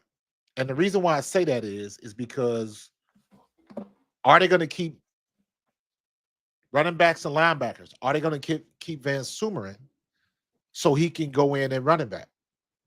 Oh, how did I forget BVS? Oh. Yes. I forgot BVS. I'm tripping. So I'm like, are they going to keep that 4th running back with Avery Wilson? Because you're looking at a position where you get most of the time you get some type of high turnover because somebody's getting dinged up because that's the position. Yeah. Well, Avery Williams is a receiver, technically. Technically. Yeah. But Ben Van Sumer is a linebacker, BVS. technically. I forgot. Yeah, he's the fullback now. Right. I completely forgot BVS. If I had to swap somebody out, I'd probably take off maybe Darian Kennard and put BVS up there. Well, see, that's why I got Avery Williams in red and I got Ben Van Sumer in red because I got 5 linebackers with Ben Van Sumer in because I know he's going to be the special team. He's probably going to be special teams captain and he's going to play both ways. Mm-hmm. So, if anything, I could take Avery Williams out and just swap with Ben Van Sumer and keep the 5 linebackers. But I can't believe I forgot BVS. I cannot believe I forgot him. Same thing with the receivers: A.J. Brown, Devontae Smith, Jahan Dotson, Darius Cooper, Wilson, and Aeneas Smith. And Aeneas Smith is most likely going to be the special teams guy. Yeah. The Any way you can make that bigger?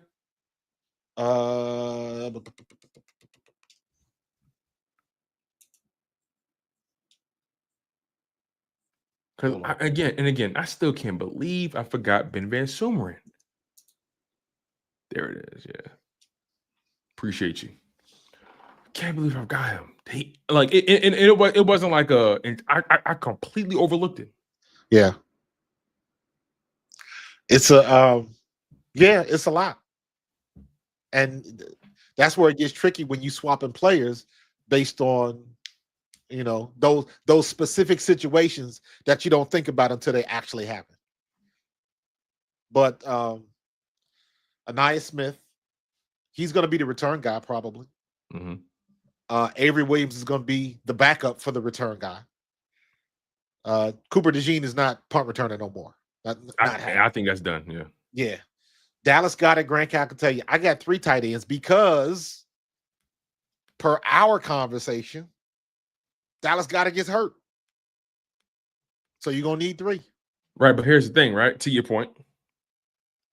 I think their mindset is not saying. I think when the season starts, they're going to have 3 tight ends on the roster, right? I just think that when they're cutting down, now they're trying to hold on to guys they believe is valuable that they may not be able to get back. I think that's possible. They're playing the game. Yeah, I think if you cut Kylan Granson or even Harrison Bryant, you can get one of those, or even AJ Jenkins. I think you can get one of those guys back easily. Yeah, we'll see. Yeah. I mean, that is very possible. Offensive line, I think they're going to keep Miles Hinton. I even reached out to Barrett on this one. I was like, what's your thoughts on Miles Hinton? He said Miles Hinton is kind of soft. But because he's a draft pick, they're going to keep him. Because he's a perfect candidate for Stoutland University. His dad, he's a legacy. His dad was a good offensive lineman. So he's got the knowledge, very similar to what we were saying about Trot Jr. You've been around it all your life. You know how to play the position. You just got to refine some edges. And I think he's a perfect candidate for Stoutland University. So I think they'll keep him. Yo, it's so funny, man. Miles Hinton and Cameron Williams, there was a point in that game. There was a point in the game where I want to make sure I got this right here. Miles Hinton got called for a false start and a holding penalty on back-to-back plays in the fourth quarter. Back-to-back plays. And then Cameron Williams got called for a holding penalty in the fourth quarter, negating a very solid run by Robinson. So, like, those guys got a long way to go. Miles Hinton and Cameron Williams, they're big guys, but they're not forcing the issue. They're not forcing the action. Was it holding? For Miles Hinton, he got called for a false start and a holding. No. Okay, the false start was but it was back-to-back plays. I'm more concerned about was it holding though? Like when you went back and watched it, was it holding? Oh, I see what you're saying. That's a good question. Or that's a good question. Is it like, come on, ref? Really? That's what you call? So I got to take that into consideration because was this something that he did 5 plays ago and they didn't call? So I look at stuff like that, especially when you talk about the offensive lineman. Okay.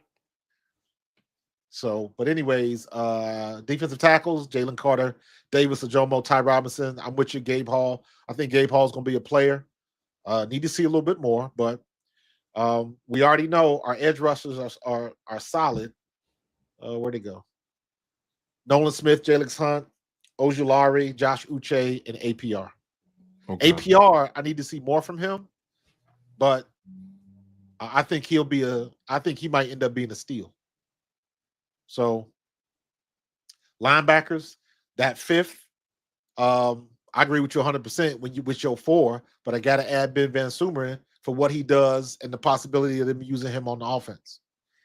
So I think Howie's going to be doing a lot of juggling this year with the practice squad and that sort of thing to make this work. But it ain't like nothing he hasn't done before. Quinyon, Cooper, Keeley, Adoree, Mac McWilliams, Jacorian Bennett, so the 6 corners, that's where I'm scared we might have a revolving door. That's why I need Adoree and Keeley Ringo to really step up this week in joint practice. Because if not for nothing else, they gotta give me some confidence that we got that position handled. Right. Because those 2 spots might change very quickly. So we'll see how that's going to work out. Safety, we're good. Even with Sidney Brown getting nicked up again, I think we're deep enough at safety. And like I said, there's always the possibility they can move Keeley Ringo back there.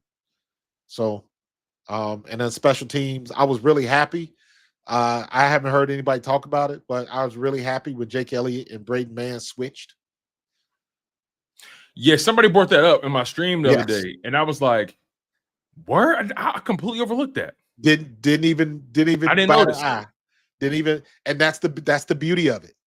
You didn't even notice.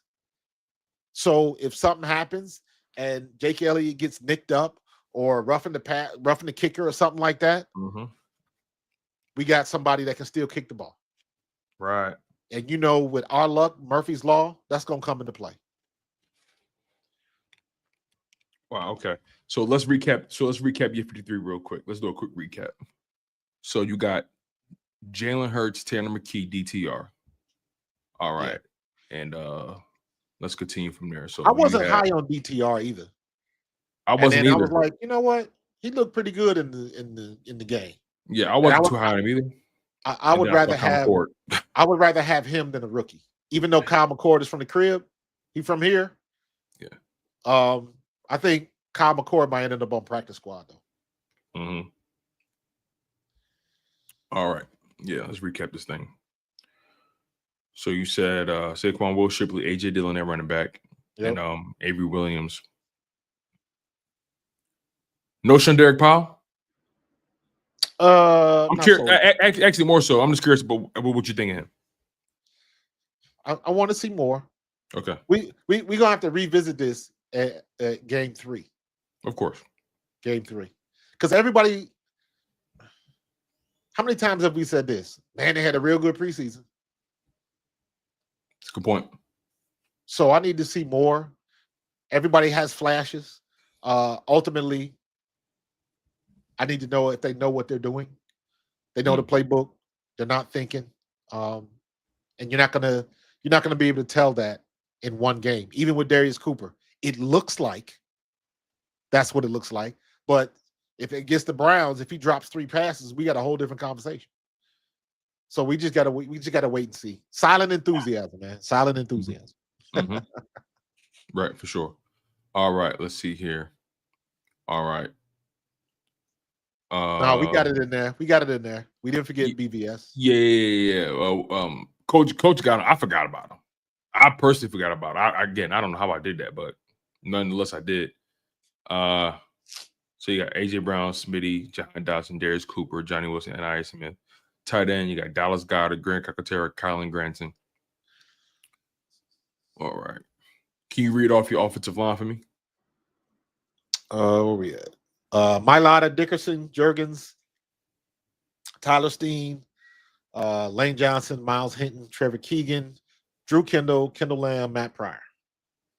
Okay. Matt Pryor came a long way too. He came a long way. The more these guys that weren't starters last year.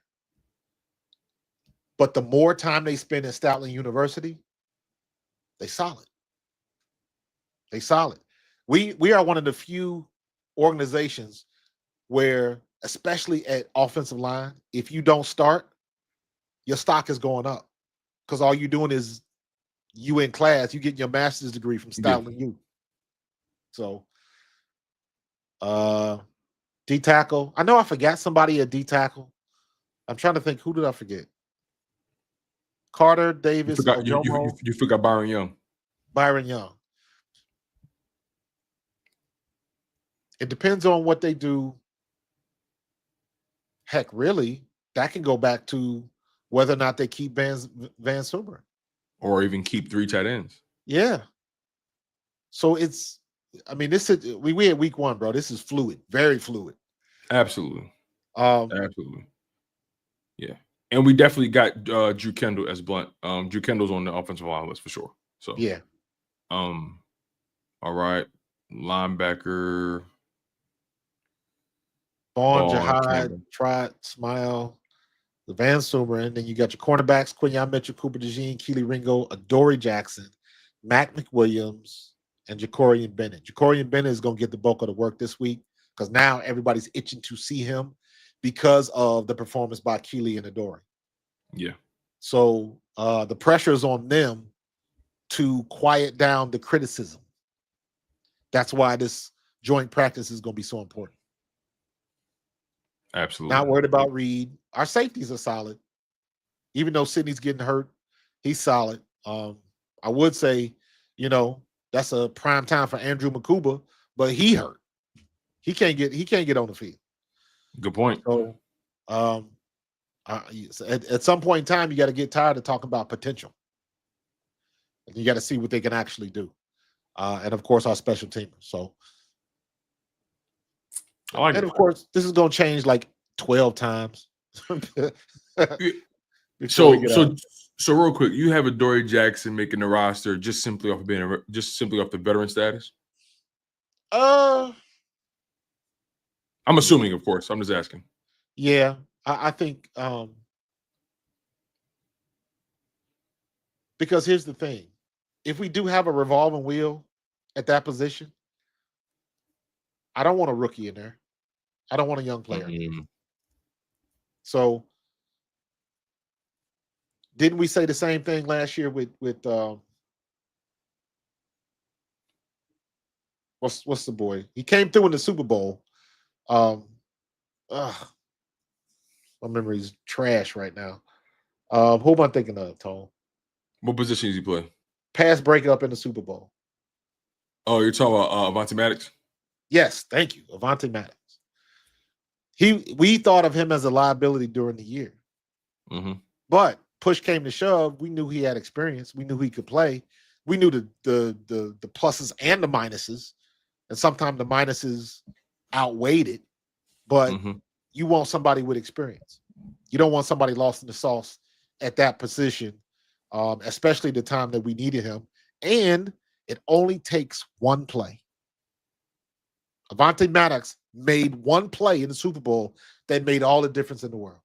Yeah, now, honestly, the whole outlook of him as an Eagle has changed because he made that one play.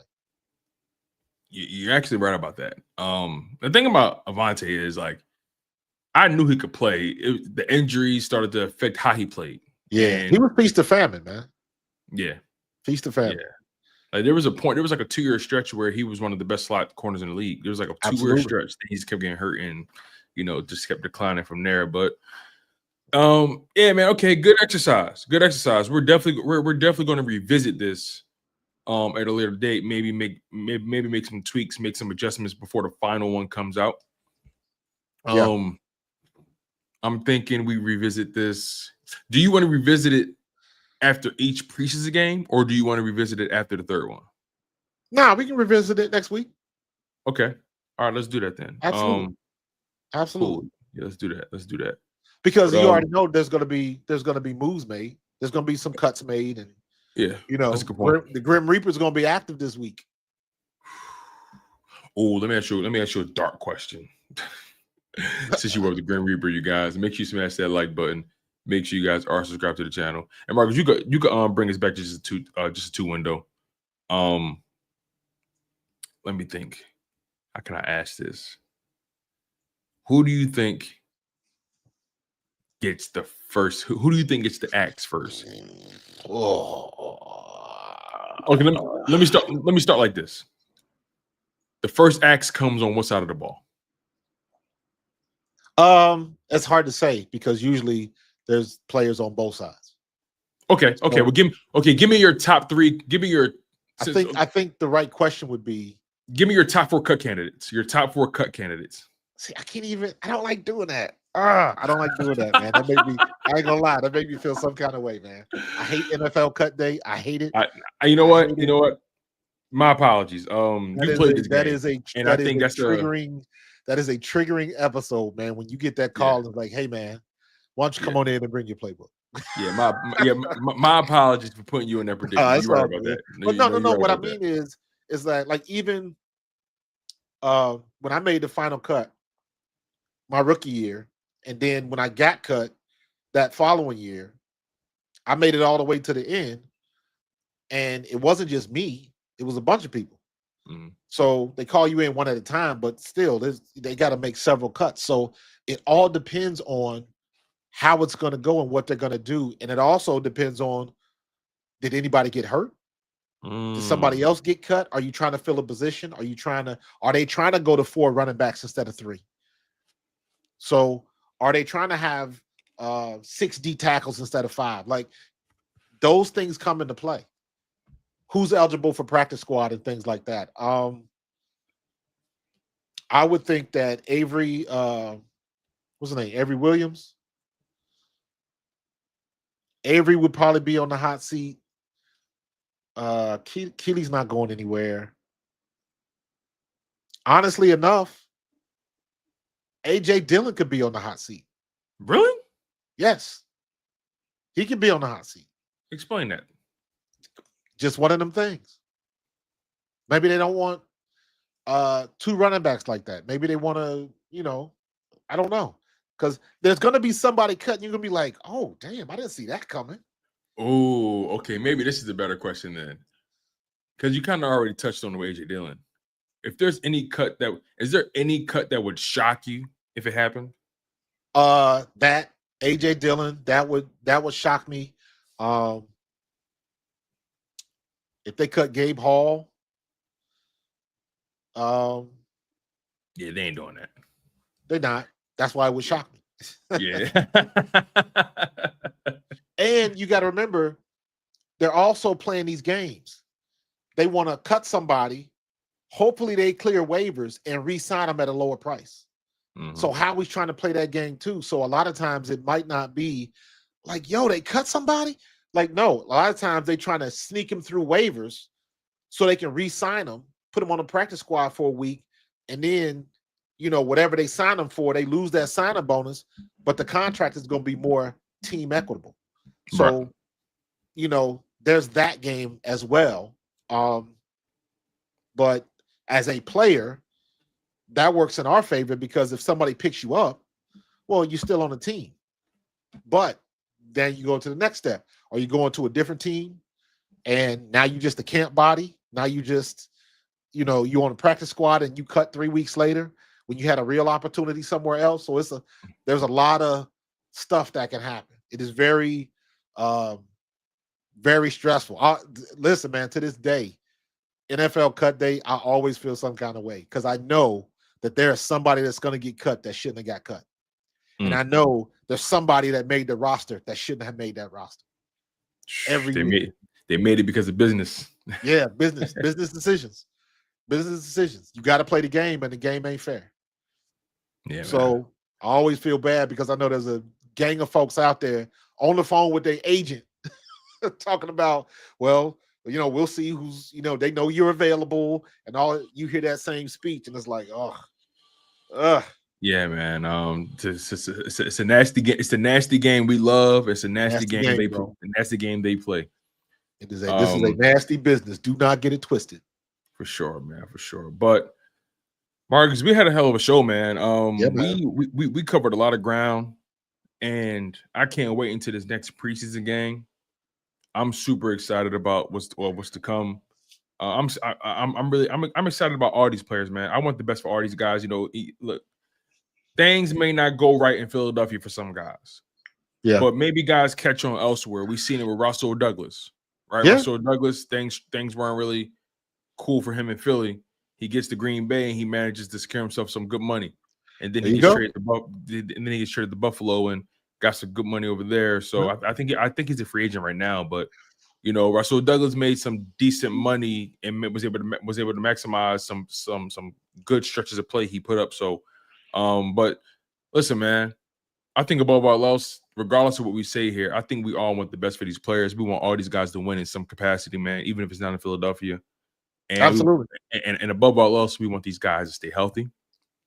And we want to win football games. So. Make sure you guys smash that like button again. Smash that like button. That like button is truly, truly, truly currency in this YouTube space. Make sure you guys stay active in the live chat. Stay active in the comment section. Make sure you guys tune into the playback, especially if you missed it or you didn't catch the entire show. Last question from me, Marcus. Right now, who's your golden child of training camp, or your golden child of the preseason, right? Who's your numero uno right now? For me, it's Darius Cooper. Yeah, I was gonna say, to me, it's the duo of Tanner McKee and Darius Cooper right now. I think that's the type of performance that can earn you a spot. Because I know what happened to me. Nobody expected me to make the team. Then we played against Atlanta, 12 carries, 70 yards, 2 touchdowns. So that performance is how I made the roster in '93, and that's what he did.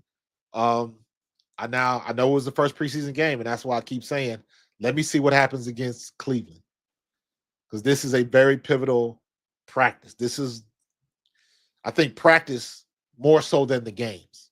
Oh wow! Because practice, you can script it, you can put yourselves in situations, and it's a little bit more controlled. So you're looking for things to happen. And in that type of environment, he can really open some eyes. He can really open some eyes to where it's like, oh hell no. We got to keep him. We got to keep him. Do not, no. This is the guy you got to keep this year. So we'll see what happens in the joint practice, man. So yeah. The golden child, I always look at, the undrafted free agents, the low draft picks, things like that. It would have to be Cooper. I'm trying to think of somebody else. Maybe Gabe. Was Gabe undrafted?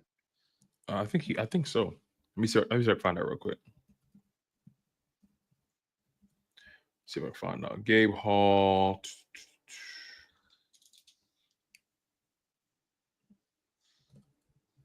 Yeah, he was undrafted. Oh wow. Yeah. Yep. Undrafted out of Baylor. Yep. 24 years old, man.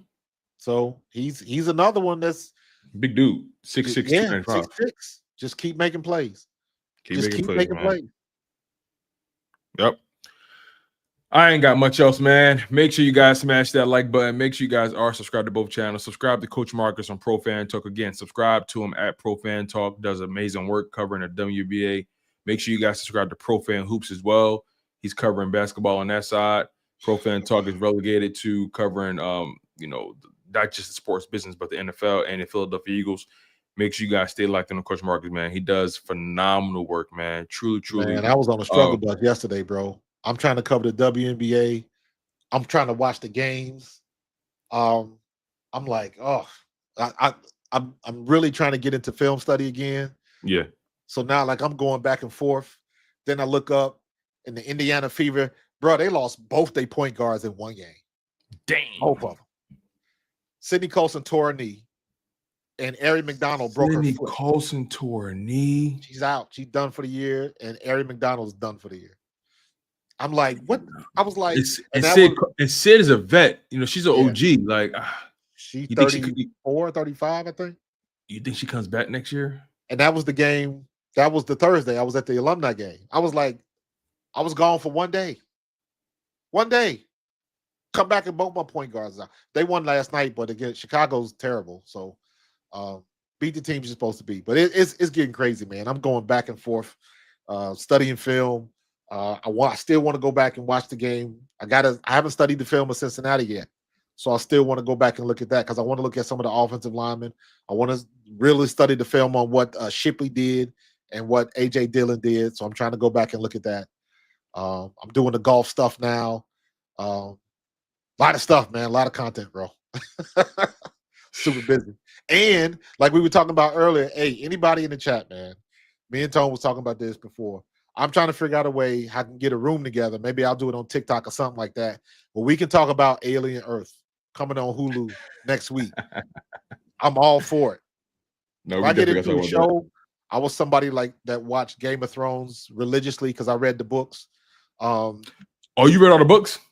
Game of Thrones, yeah. I read the books. Westworld was another one that I was like, wow. My wife used to laugh at me because when Westworld would come on, I would close the door and be like, don't bother me. Don't bother me. I'm taking notes, all of that type of stuff. And I think Alien Earth is going to be one of the type of shows. I think so I'm too, like, man. All for it, bro. All for it. Definitely. We're definitely going to tap in about that for sure. Yeah, man. You definitely got to give me your review of Weapons. Definitely. I'm going to say it today. It's funny. I was like, hey, I was talking to my wife. I was like, hey, so you going to the movies room to go see Weapons? And she was like, you talking about that new horror movie? I'm like, yeah, she said, listen, I had somehow, some way, I convinced her to go see Nosferatu. And she was like, never the fuck again. She don't do horror? Yeah, man. So when it comes to Weapons, she was like, listen, you can go see the My wife is kind of the same way, man. But she wanted to see Sinners. Right. But Sinners had people she liked in it, though. But she's still like, well, we was going to watch it. And then I was like, you do know Sinners is a horror movie, right? She was like, what do you mean? I was like, this is a vampire movie. This is like no joke. Yeah. She was like, well, I'll pass. Listen, me and my wife love Sinners. We went to see Sinners twice. We went to see Sinners twice in the movies. She saw it 3 times. But as far as Weapons goes, I'm going to see it by myself today. She won't come with me. Okay. So she said, listen, while you watch, she says, while you watch that, I'm going to go see Freakier Friday. So, and we grew up on Freaky Friday. So right. So I'm like, okay, you go see Freakier Friday. I'm gonna go see Weapons. Yeah. I'm gonna wait till they come on digital. I don't really get to the theater that much. You know what? If I want to watch a movie in the theater, I'll fire up my VR unit. And I'll watch it in the little theater setting. I'll do that. But I think I'm gonna watch Sinners here in a day or so. But when Tuesday hits, it's all about them aliens, man. It's all about them aliens, bro. Wait, so you haven't seen Sinners yet? No, I have not. Oh my God, Marcus. Bro, I used to be on top of the movies.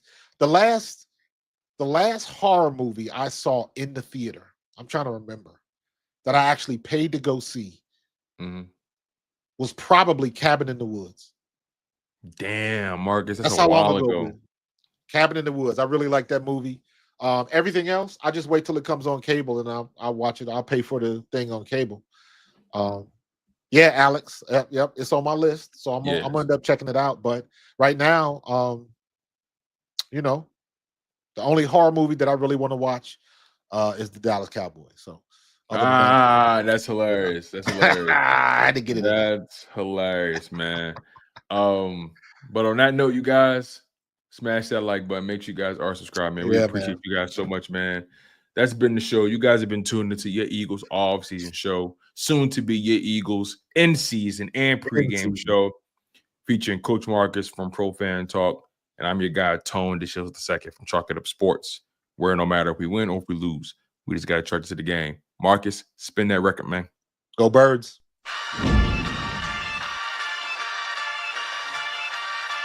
In the city of Philly, where the birds take flight, Eagle swag on the rise each and every night.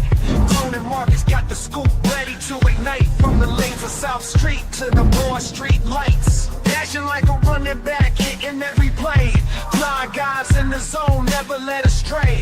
Talking touchdowns, talking game.